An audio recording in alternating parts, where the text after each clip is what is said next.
Hey, hello, James. Long-time listener, first-time caller. Thank you, mate. Welcome aboard. Yeah, probably agree with 75% of what you say, which is good. We'll right? talk about the other 25% next time. All right. Okay. So yesterday I came from Shanghai. Yes. And I've been living in Shanghai for, I'm going to say, plus 10 years. Right. And it's definitely very north of plus 10 years. Yeah. And for the last month, my office, everyone has been locked in their compounds. Wow. Now, there's different levels of locked in your compound, and everyone's going to give you a different variation of what locked in your compound means. Because what happens from the central government to the local government, they will tell the local compound management, okay, lock them people in, and it's kind of a vague statement. So then the local compound management, they will lock people in. Yes. And so that means the richer areas, maybe some people have a garden, so they can walk around the garden. Other people are living in the more normal areas where they're small apartments, no gardens. They're locked into their apartments. If you leave, maybe they put a magnet on your door, these kind of things. So you're locked in. So there's different levels of locked in. Some of it's acceptable, some of it's not so acceptable. Now, the way it started in Shanghai last month, they said to everybody 2 days. And so no one prepared anything. So you go in for 2 days, and then they say, actually, we add 2 days, we add 2 days, we add 7 days, we add 7 days.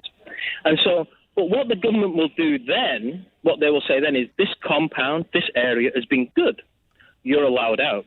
So last week when I was allowed out, my compound was allowed out. Right. I walked out, but then the local Chinese social media about me specifically said, why is he left the compound? And my repost was because the government rule is we're allowed out. But it doesn't work like that. So the central government says you're allowed out, but then your local compound management doesn't want to take the risk of them causing any trouble to any of their leaders. So then it was, well, actually, you can't go out.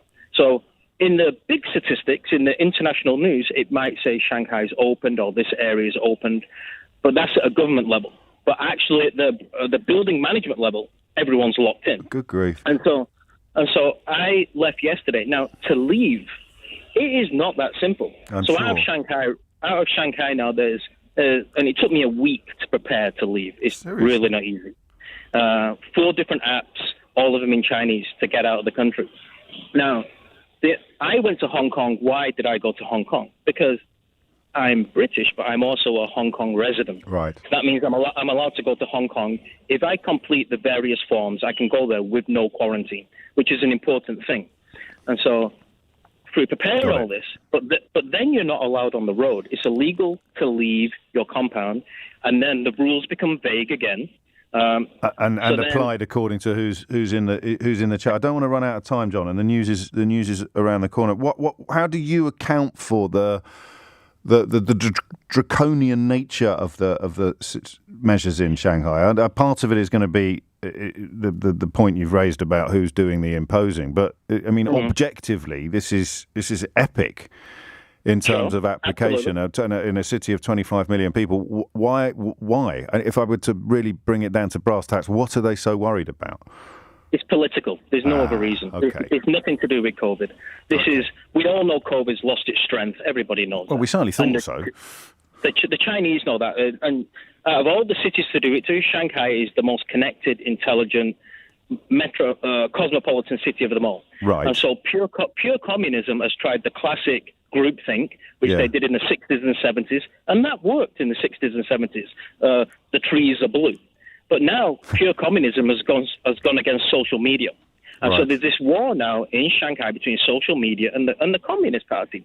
Why is this war going on? She doesn't get re-elected. He stays in power in November, which makes him more powerful than Mao Zedong. Right. And he's made it very clear there cannot be any ripples, there can't be any problems.